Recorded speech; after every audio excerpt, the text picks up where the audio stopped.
High বন্ধুরা, চলে আসলাম আচার তৈরি করতে। এখন আমি এখানে দিয়ে দিচ্ছি পরিমাণ মতো সরিষা তেল। চুলার আঁচটা একদম মিডিয়াম আঁচে দিতে হবে।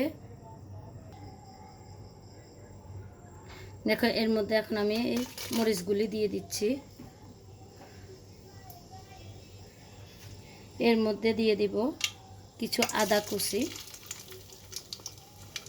এরপর দিয়ে দিচ্ছি রসুন কুচি। আমি আবার কিছু কাঁচা আদার কিছু রসুন রেখেছি, এগুলি কাঁচা কাঁচা দিব।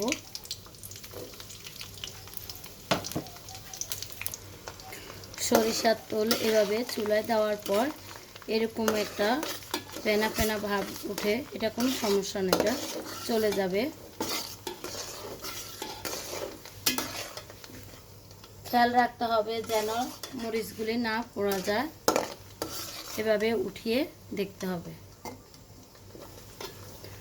চুলার আঁচটা কিন্তু এখন হালকা আছে।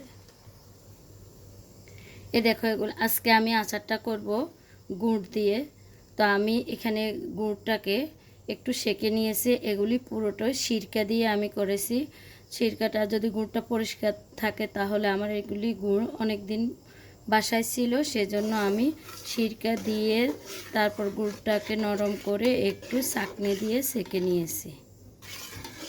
তাহলে গুড়ের মধ্যে যে ময়লা থাকে ওই ময়লাগুলি সব পরিষ্কার হয়ে যাবে।